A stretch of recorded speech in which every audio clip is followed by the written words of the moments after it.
heart of where innovation, money, and power collide in Silicon Valley and beyond. This is Bloomberg Technology with Caroline Hyde and Ed Ludlow.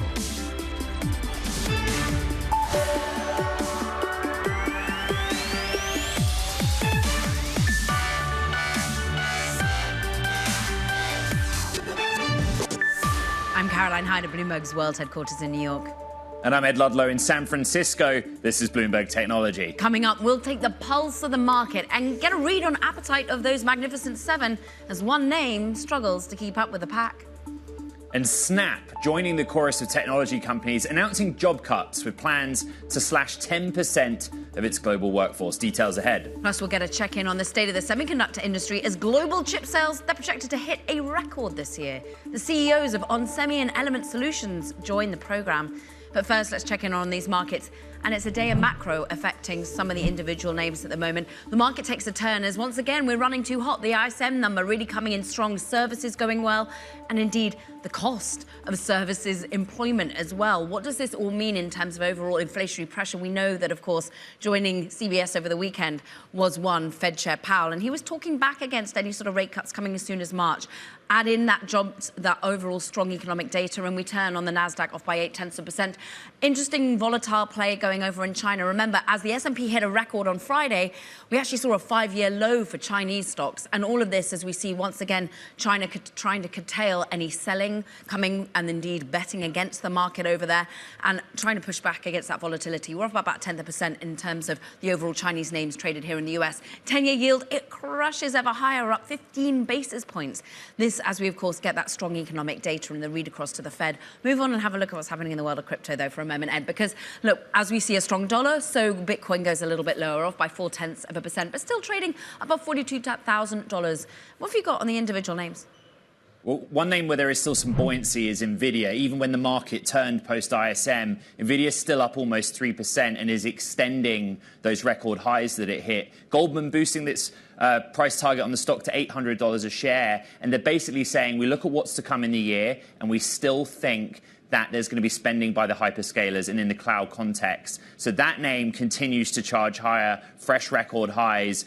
And it's just become this juggernaut. We're going to dig a bit deeper later in the show, Cara, of course, about the outlook overall for this industry in 2024. But AI still calls that story. A mover to the downside or in a different direction is Snap. This is interesting. The company is going to trim 10% of its global workforce. Later in the program, we'll speak to Bloomberg Intelligence's Mandeep Singh and kind of get a gauge on what's going on. When the headlines first crossed, there was kind of a spike on the shares in pre-market, but we are firmly lower now, down 3.9%.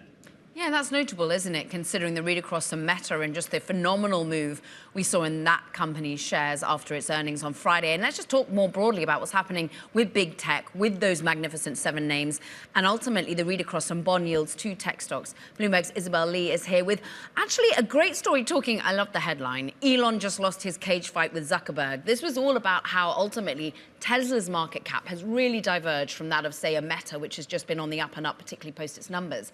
Friday, tech managed to outperform despite bond yields going high. Not the same today. It's not the same today, and the unusualness was highlighted indeed Friday because bond yields surged thanks to a strong jobs report. What happened to tech shares? They also surged. And usually this doesn't really go hand in hand because history would tell us that higher long-term yields aren't really they're particularly harmful to companies that are longer duration, which are tech shares, because they most of their values they put into the future. So usually when bond yields surge, tech shares are down, basically. But we didn't see that on Friday and in the past weeks, and this is why Bank of America's Michael Hartnett is saying that this is reminiscent to the dot-com bubble that he's seen, the rush into tech stocks, the irrational exuberance. And one can't really make sense of it. Like, why is it like this? On one hand, maybe because AI is just a contained situation on its own, and maybe those tech stocks aren't moving in conjunction with markets, but for the most part, a lot of unusual things are happening. You know, the comparison that the article puts in front of us is whether Tesla should be magnificent or if it's less than magnificent. The number I look at is EPS growth, right? Because if you look at the 6x Tesla, we saw really big year-on-year EPS growth. In Meta's case, like more than 200%. Tesla was the exception to that rule. It saw its EPS drop 40% year-on-year. Both were having interesting comps with an interesting period 12 months ago. What is the case for Tesla being not magnificent to your mind, Isabel? There is a lot of case being Tesla not being magnificent, but there is also a lot of cases about how this whole sector should be even seen or grouped. Magnificent 7, Super 7, Elite 7, because if you look at it, the Magnificent 7 companies carry a 33% premium to the index when it comes to forward PE earnings. But then, should they even be looked at as Magnificent 7 as a whole? We know that last year, this Super 7, Elite 7 powered the NASDAQ index 54% higher. And those gains, some of them, really trickled into the new year. But last week, we saw a divergence.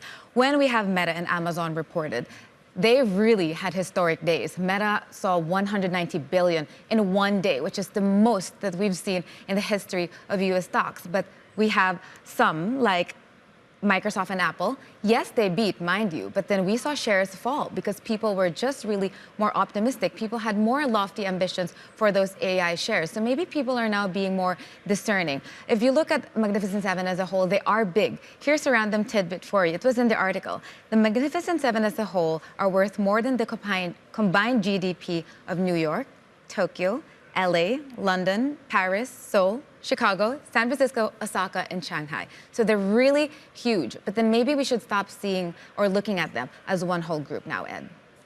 It's interesting if you start thinking about the words concentration and risk. Bloomberg's Isabel Lee, just fantastic data analysis. Thank you. Let's keep the conversation going about the technology sector with Lisa Erickson, head of public markets group at US Bank Wealth Management. And I think we also better address what's happening in the moment. So when ISM numbers hit, the market turned. We're now significantly lower on the NASDAQ 100, about 1%.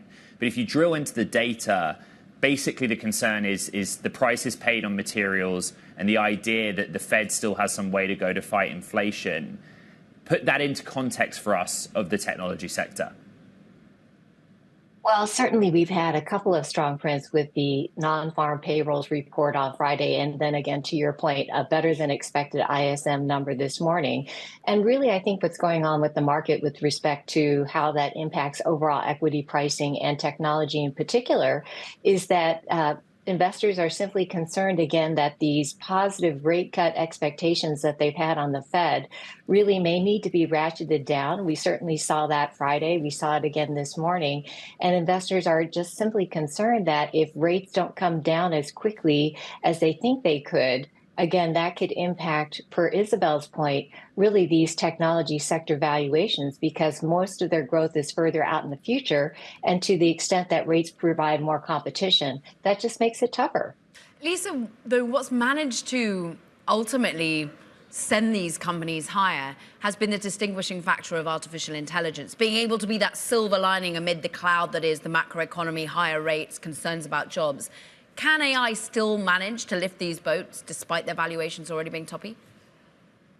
We certainly see that long-term case for AI. Obviously, we're very early in the cycle, and we are seeing, for example, even in the near term, that continuing to bolster some of these earnings reports, whether it's on data center spending or whether it's on continued investment into cloud services. However, to your point, that doesn't necessarily mean that the road is going to be smooth going into the full year.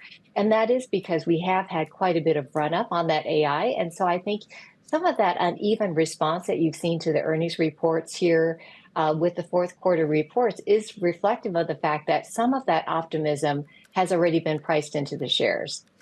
The context also being that these companies are winning the rewards of investors, particularly if you take like a Meta, because of the cost discipline at the same time as they've been talking up their AI bets.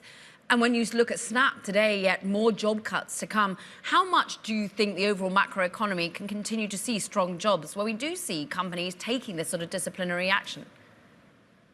Well, certainly we have seen a very strong jobs market, and there were a number of prints last week that really reinforced that message, whether it was from the non-farm payrolls report or the JOLTS or the employment cost index. As far as its ability to sustain, one really interesting fact is that many of those job gains and openings continue to remain in companies with less than 1,000 employees, so those mid and smaller sized companies. And again, we saw that reinforced in the JOLTS data last week. And so with that, even though we may be seeing some layoff notices from those larger companies, the ability of those smaller end of the companies to continue to post job gains as they continue to make up for less hiring than they would have liked to in the last couple of years is still a possibility. Before we called that group magnificent, we would basically say they have strong balance sheets, entrenched market positions, and if there's going to be a recession, that's a great place to be because they'll be fine. But now the conversation's changed from hard landing, soft landing to no landing. And I just wonder how you think about those names and some of the factors Caroline was talking about in the context of whether we actually just don't have any pullback in the economy at all. Well, we're really looking at more of a balanced view right now on the U.S. stock market and the economy. And the reason why is that while, again, the economic data and the jobs market, to your point, has been better than most people have expected, we still have a number of cautionary forces in place balancing some of those positive factors. And so we have had really the most rapid rate increases in quite some time. And to your point earlier, really the inflation fight is not quite done, just as we saw, for example, with some of the ISM numbers this morning. And so with that more balanced view of rewards and risk, we really continue to watch where that landing will go, whether it's no, soft, or hard. And in the meantime, we're really just cautioning our investors to stay at whatever their strategic weights would be in the equity asset class, again, reflective of a more balanced reward risk ratio. Lisa, it's so great to catch up with you. Thank you for bringing your tech focus to the broader macro markets at the moment. Lisa Erickson, Head of Public Markets Group over at the US Bank Wealth Management. We thank her. Meanwhile, coming up, look, we've got to get back to these earnings, particularly when it comes to the semiconductor space. onsemi CEO Hassan El-Khoury is going to be joining us on the heels of their own report and the results that, well, seem to have investors relieved. This is Bloomberg Technology.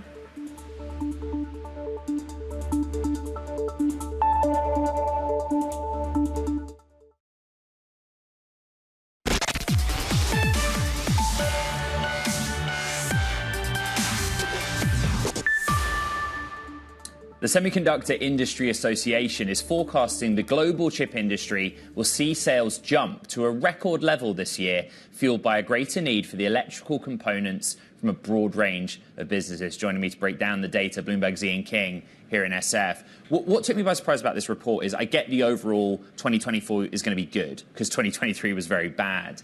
But it's not just one single thing. They're not saying it's AI and everything. They're saying across a lot of end markets, things are looking pretty good. Well, you've got to remember that this is a projection by the industry association, right? Their basic thesis is chips are everywhere. And that is broadly true. More things need semiconductors. But we're also, as we'll find out in a minute when you speak to the CEO of onsemi, there are countervailing forces here. There are the secular argument, more chips per vehicle, more chips per industrial system, against what's going on last year and is still with us to an extent, which is we still have inventory overhang in certain areas. I was just looking at that chart. Fascinating, Ian, that Europe was basically the only area that posted growth last year. We sit here as originally 3 Europeans, and it's kind of amazing that in their economic environment, they saw gains. Where, globally speaking, we're meant to see the rebound? Is it all about China getting slightly better? I mean, it is in theory everywhere. You've had markets that were really quite poor, such as the PC and the smartphone. Now those markets have got through that inventory, and in theory, they're, with a bit of consumer demand and a bit of end market demand, they're going to be very strong. Broadly speaking, though, we're looking at AI, we're looking at the data center. The big concern still in people's minds is what's going on with industrial and what's going on with automotive. And again, you're going to be speaking to a CEO who will be able to tell you a little bit more about that in a minute. Let's do just that. Ian King, brilliant to catch up with you. Thank you for bringing us the industry report. We appreciate it. Let's now deep dive into basically the highest performing chip stock of the day. It's up more than 8%, the best performer on the stocks at the moment. onsemi joining us, reporting fourth quarter results that, well, seem to post forward an idea that in this quarter gone, it was doing better than expected. And indeed, maybe, though, some of the forward-looking guidance not being as bad as had been expected. We're pleased to welcome Hassan El-Khoury, on Semi CEO. And Hassan, when we're digging into some of the overall focus of your business, just where are you seeing particularly some of the optimism coming from the investor? Why are you managing to think that despite EVs, for example, being an area we're worried about, stagnation, you're still able to outperform in that area? Yeah, good morning. Thanks again for having me. So yeah, we reported a quarter. I think the reaction you see in the stock, I think it's all based on where the expectation has been and really what a lot of our peers have already reported. What differentiates on Semi for the last, I would say, 4 to 6 quarters, we have been taking action to match and become more in line with what we see from an end demand, both in industrial and automotive. If you recall, in the third quarter earnings, I started talking about automotive softness, inventory digestion. That extended. Therefore, it was not a surprise to what we announced today. It was more of an expectation and really better than expected. But nevertheless, it was a softness that we as a company have been very disciplined in addressing to get us to weather through it much better than a lot of our peers. Hassan, one criticism from Truist Securities this morning was that there wasn't anything said about the outlook, what happens next in those end markets. So you just said we rebalance to make sure our output match demand on industrial and automotive. But going forward, what are you hearing from those end market leaders and CEOs about what they think demand for their industry will be in 24? I think for us, the way we're managing 2024, we're not managing for a recovery, which if you take where we are today as a base, 2024 is going to be basically down in all end markets versus 2023, which was a good year in a lot of the markets. So industrial, automotive, and then the other end markets will remain soft. If the demand picks up in the second half, that's great. That's all tailwinds for us from fab utilization that impacts margin, profitability, and revenue. We'd rather be in this spot rather than prepare for a recovery that doesn't happen. Now you have a correction mid-year. We're taking, again, a much more disciplined approach, which worked very well for us in Q4 coming into Q1. We used the case study of silicon carbide in the EV context. And Caroline quite rightly points out that we think there will be growth in 2024. It will just be slower growth, that growth is decelerating in global EV demand. Does your business reflect that? Yeah, I spoke about it earlier today, where the industry still projects a high number for EV growth in the 30 to 40.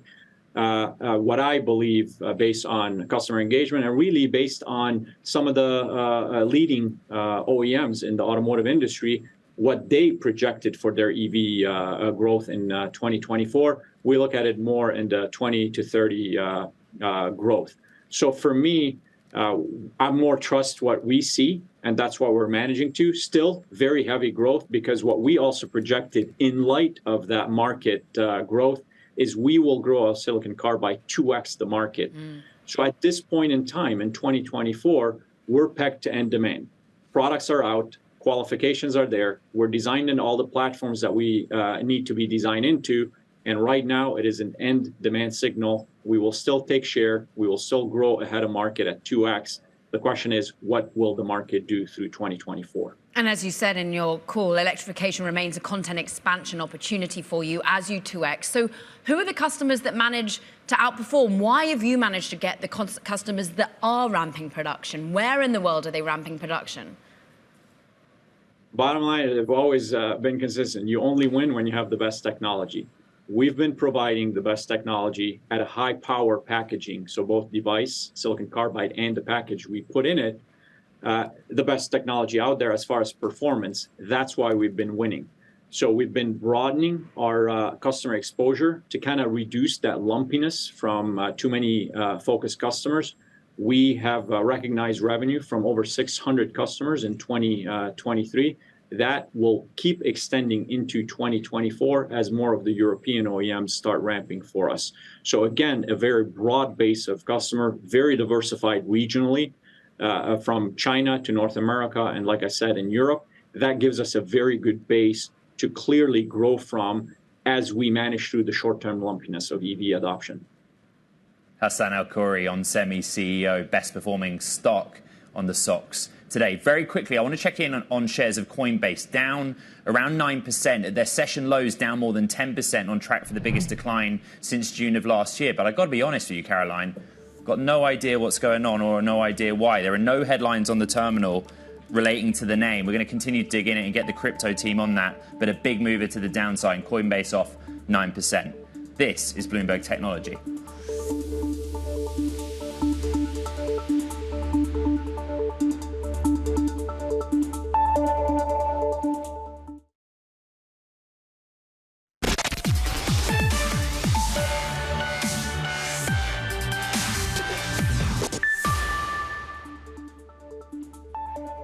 All right, time for Talking Tech. First up, Samsung Executive Chairman J.Y. Lee has been acquitted of stock manipulation charges, removing the threat of jail time that's loomed over one of Korea's most prominent business people for years and lifting a weight off of the company as it struggles with a global downturn and some more competition from Apple in the smartphone space. And shares in Atos fell as much as 30% to a record low after the French IT company dropped plans to sell $777 million in equity rights. Atos said it's seeking a mediator to help renegotiate a financing with lenders. Plus, Yandex has striked a $5.2 billion deal to sell its Russian business. It's the highest value deal yet to exit Russia following the invasion of Ukraine. Negotiations took more than a year, and it allows the Netherlands-registered company to develop projects abroad after divesting Russian units that generated most of its revenue. Karen. Some key companies to be watching. Meanwhile, look, we've got to keep an eye on what's coming up with Snap. They're cutting 10% of their global workforce. That, as we know, the tech sector continues to see layoffs more broadly. But we'll also be anticipating the numbers coming from this particular business. They report, of course, and we're anticipating actually some recovery in revenue. But what is the cost of having to let go of so many staff? We'll dig into that in a moment. Shares had spiked a little bit on the news of this cost discipline, but now we're back sinking more than 4 percentage points on this particular social media name. We'll dig into Snap in a moment. This is Bloomberg Technology.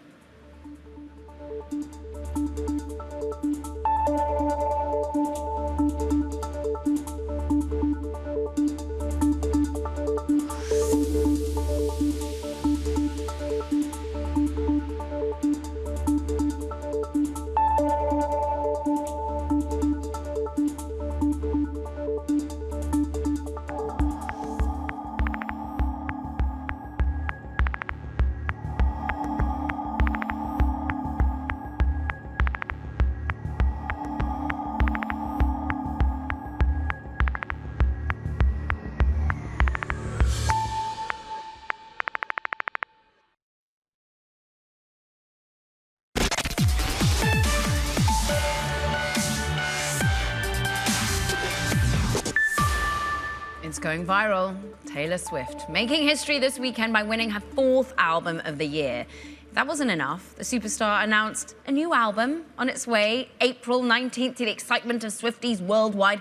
But also, there were a fair few elephants in the room that night. And one of them, from a tech perspective, Trevor Noah did address. Universal Music Group, of course, pulling its music catalog from TikTok, which includes, like, the very own Taylor Swift, Drake, not to mention, but many others. And Ed, I mean, this was a night of celebrating women. This was a night where we saw history being made. And what is the new, I mean, I'm pretty sure you're more of a Swiftian than I am. The Tortured Poets Department. You excited? Yeah, I mean, it's astonishing because Swift goes in tied to that event with Sinatra, Paul Simon, Stevie Wonder, and then exceeds that record. And we're doing this and going viral because it's all everyone's talking about on social media, right? But you can't celebrate on TikTok. Because simply put, you cannot use Taylor Swift songs on TikTok. Yeah, and that continues to be an ongoing issue of basically the monetization of such incredible moves made by artists like this.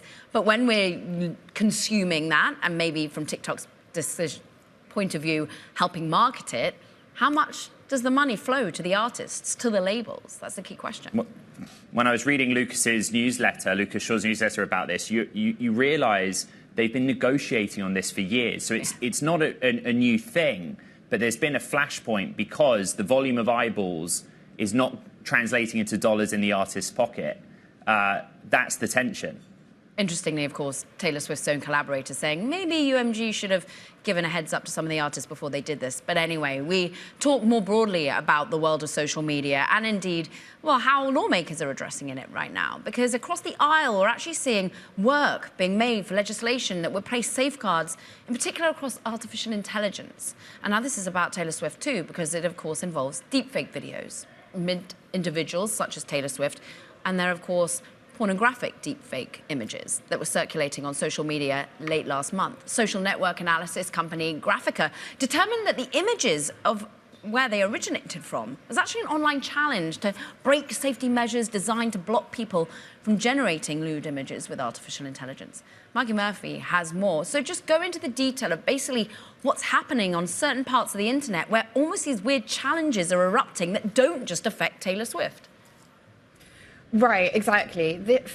For a long time now, before the images of Taylor Swift emerged on X that caused huge outrage and caused X to block Taylor Swift searches for a while, these deepfake pornographic images of several women, celebrities, politicians were already appearing on a 4chan forum and on a thread where a community was engaging in daily competitions to try and break the kind of text-to-image generation models that we're all really familiar with, like Microsoft's image designer, OpenAI's DALL-E.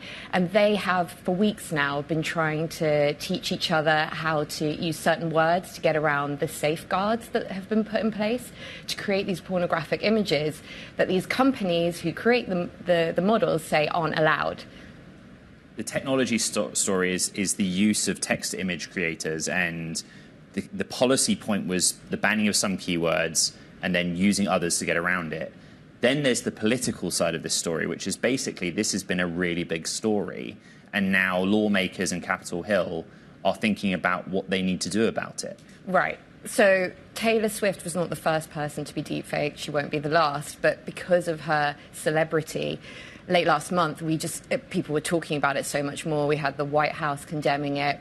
We had this re-energization of a bill that had been brought in, a bipartisan bill. Because at the moment, there is no federal law that bans deepfake pornography. And we've got this kind of scattered approach across states. So although this has been happening for a really, really long time, we're finally seeing the kind of politicians, lawmakers, everyone's taking action, and rightly so.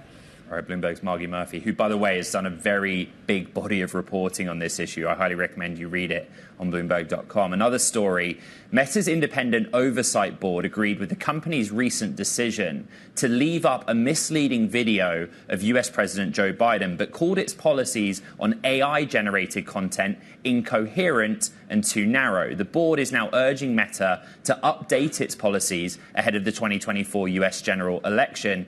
We'll continue to follow, of course, that story throughout the year. Karen. Yeah, and let's just stick on the world of social media, because we've got to shine a light on what's happening with Snap, the parent of Snapchat, cutting its workforce by around 10% worldwide. Joining us, of course, around the entire focus of a slate of technology companies that have announced layoff after layoff is Mandeep Singh of Bloomberg Intelligence. And really, this is once again a company perhaps trying to front-run a slowing ad market narrative that's going to come from the earnings with, look, cost discipline, we're doing something about it. Yeah, I mean, look, Meta has set up a good blueprint in terms of what companies need to do, especially in the social media land, and it's worked for them. I mean, the proof is in the numbers they delivered last week, and every company that went big in terms of layoffs in 2023 actually benefited with better execution and top-line growth in the case of Meta. I would be curious to see how ad pricing tends to recover for Snap, because what we saw with Meta was there was a clear inflection in terms of digital ad pricing coming back that actually helped their top line. And I would be surprised if it's exclusive to Meta, because we know from the past that all these digital ad vendors benefit when, there's a cyclical uptrend. And so that is to me, the key number for Pinterest and Meta is they should also see that lift in ad pricing when they report earnings. What's interesting about Snap, though, is that they've kind of been flailing to find some sort of diversification. They were looking into augmented reality, helping other companies embrace that, and then realized that wasn't the way they should be spending their money. How are you seeing their narrative build as to what this company stands for, where the growth is going to come from? I mean, they probably are narrowing their focus. So the layoffs have to come from somewhere. And the last round of layoffs was really focused on augmented reality because they wanted to narrow down the focus to the profitable part of the business, which is the social media ads. Look, with Meta, we saw Reels engagement continues to grow, 25% growth in Reels. Snap has an equivalent of Reels. It's called Spotlight. They don't make any money off of that. And that's where you want to see monetization. Why is Meta monetizing video and they have caught up to TikTok and not Snap? And I think that's where it's still, the story is still missing. Why can't Snap monetize videos as effectively as Meta? This sets us up nicely because Snap reports earnings after the bell tomorrow. And I think my takeaway from the Meta earnings was I understand how your work in AI is relating to your core business. You point out Snap has Spotlight, but it also has Snapchat Plus, My AI, and I don't really understand how that's helping them yet. Yeah, I mean, look, when a company of this size, Meta is like 1.2 trillion, compare that to Snap, 27 billion. So it's already 50 times in a market size compared to Snapchat. So I would much rather bet on a smaller company at this point of time to drive up its engagement, and it should have a long runway compared to Meta, which we know is executing flawlessly. It's got that AI scale and its own Llama model. But still, for a smaller company with 400 million daily active users, they should be able to figure out how to use AI to drive their engagement, how to improve their ad infrastructure. And that's where I do think Snap things are fixable. It's just we haven't seen that monetization aspect yet from their ancillary products.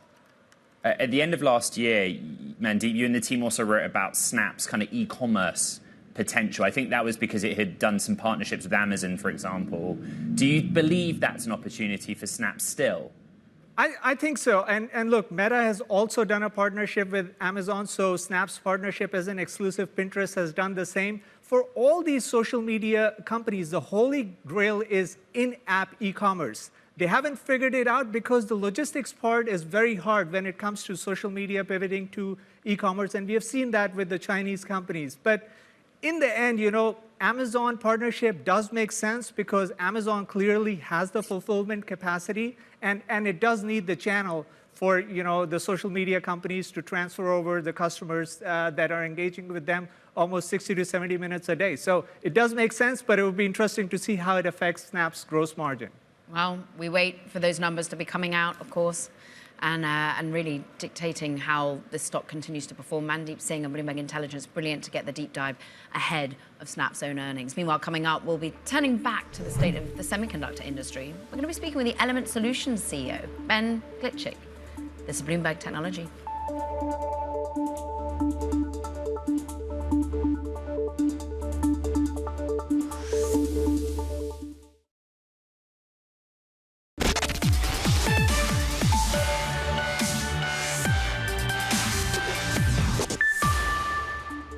We established ourselves as, a key AI contender. India, Japan, France, Canada now, Southeast Asia, Singapore, speak up about the importance of investing in sovereign AI capabilities. The early signs of Gen AI use cases are actually exciting. We're going to show just how capable and how much AI is now part of really the entire AMD story. For the very first time, because of generative AI, computer technology is going to impact literally every single industry in every single country. That could create an interesting opportunity for upgrade cycle in phones.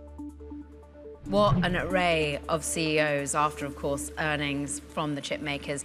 And they all had a lot to say about artificial intelligence, of course, in this quarter and beyond. But let's check in on the markets right here, right now, when it comes to semiconductors, because we're managing, despite the macro picture of which is one of too strong a growth from a US economy, so therefore pushing back on some of these tech stocks. The stocks does remain higher, up by 0.3%. Largely, we got Nvidia to thank. We thank Goldman Sachs for that particular re-rating on this particular price target for Nvidia. They see yet further growth.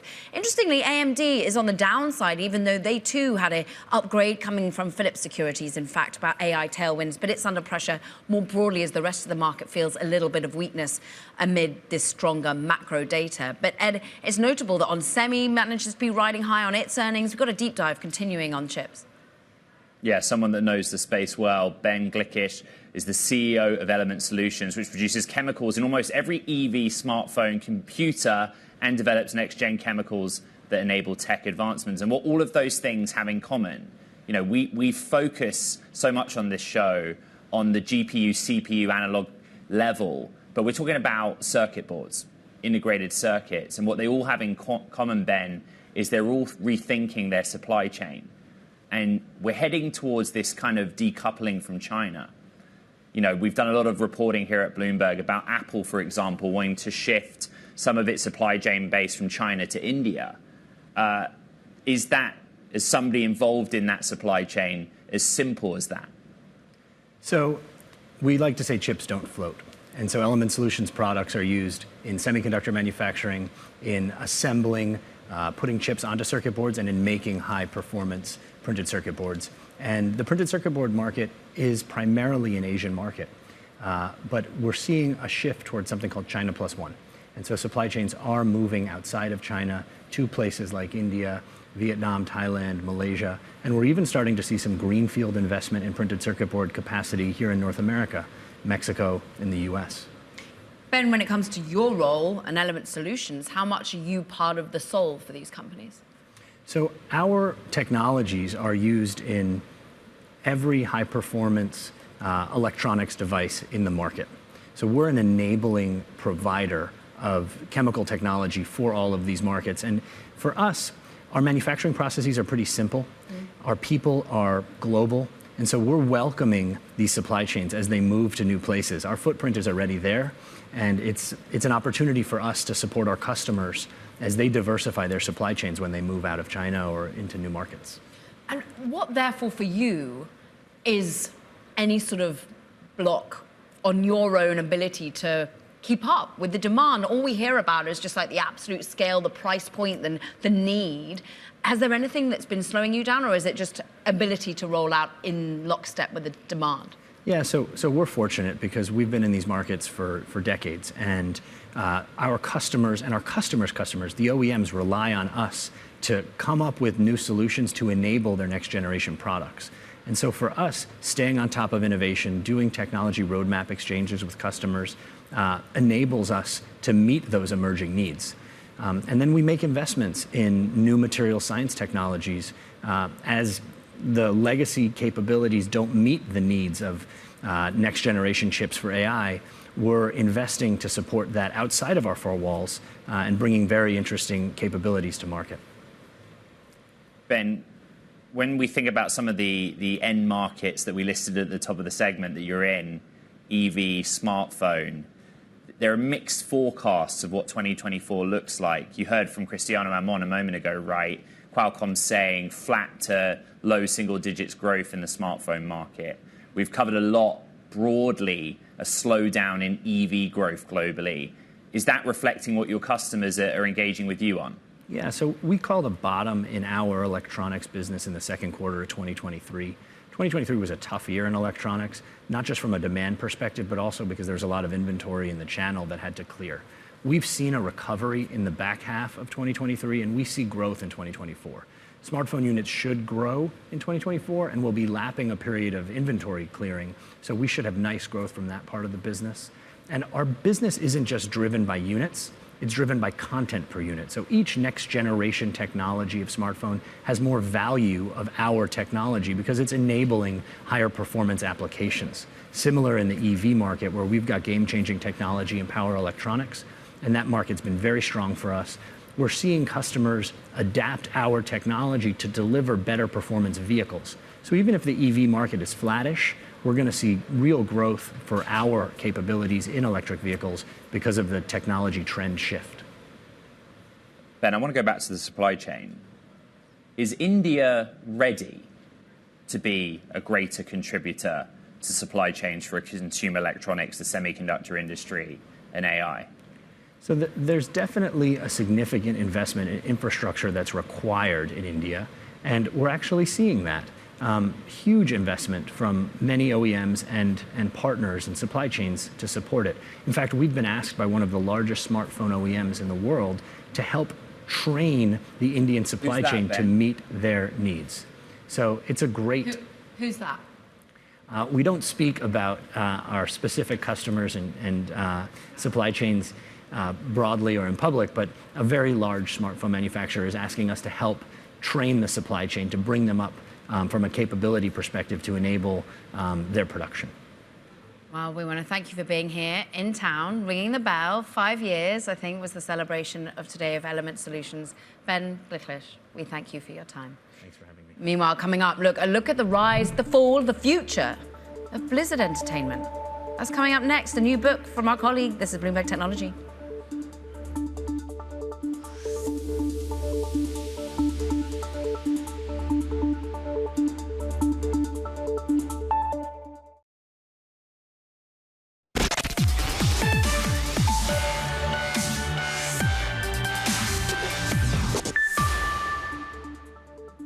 For video game fans, the name Blizzard Entertainment was once synonymous with perfection. The maker of StarCraft, Overwatch, and World of Warcraft forever changed the video game landscape. But then, its corporate parent Activision started cracking down on Blizzard's proud autonomy. It's all chronicled in a new book, Play Nice: The Rise, Fall, and Future of Blizzard Entertainment. And it's authored by Bloomberg News' Jason Schreier, who joins us now. Jason's congratulations. I mean, some of those titles, Diablo 4 in particular, in more recent history, the fastest selling title. And then there's the company story of everything that happened in the last 12 months. How'd you write a book about it? Yeah, man, I've been frantically rewriting the ending over the last couple of weeks. Yeah, it's quite a story. It's a 33-year history that I'm chronicling in this book, starting with 2 UCLA students who set out to start a video game company and wound up building an empire that became thousands of people, billions of dollars, and many, many millions of fans. Jason, you've written a couple of best-selling books, so I'm interested as to what sort of reception you tend to get to these books. Who are the audience that really gravitate towards these sort of journeys, these stories? Is it ever an introduction to those that don't know that much about the gaming industry? Yeah, it's funny. My first 2 books were they were anthologies, including a bunch of stories. So a lot of people could kind of glom onto them and find an interesting story, a company that they had heard of or a game that they played. But I also tried to make them appeal to the mainstream. And with this one, I've tried even harder to make it something that my mom would read. My mom hasn't read my first 2 books, but hopefully she'll read this one. Yes, I think there are a lot of gamers out there who will want to read this book, who will find it interesting, who will get a lot out of the behind-the-scenes details and the creative struggles and the development stories and the games and just knowing the story behind World of Warcraft and Overwatch and Hearthstone. But I also think that it'll be really interesting to anyone who is interested in kind of behind the scenes corporate stories like The Social Network, stories like Bad Blood, stories that are about companies that grow and their cultures and how they evolve and the kind of the trials and tribulations along the way. And the story keeps going behind the scenes because the latest is Joanna Faries, who ran the Call of Duty business, is now taking the helm at Blizzard, I think I'm right in saying. Did you keep up with that? Yes, my editor is waiting for me to send over a revised version of the ending. Yeah, I'm spending the next couple of weeks kind of revising the ending, changing a few things. And yes, unfortunately, there was a mass layoff and a game cancellation just a couple of weeks ago. Kind of a tragic way for the new era of the company under Microsoft to begin. Microsoft, of course, purchased them for $69 billion in a deal that closed in October. And one of Microsoft's first moves was to slash a bunch of jobs. So yes, I will be incorporating that into the manuscript. But at a certain point, yes, this book has to end, and it'll include up through just about the present day. Sequel, Jason Schreier, we thank you so much for spending some time with us, and congratulations on the never-ending book. it's going to be a great read. Meanwhile, that does it for this edition of Bloomberg Technology. Check out the pod. That's where you can find it. This is Bloomberg Technology.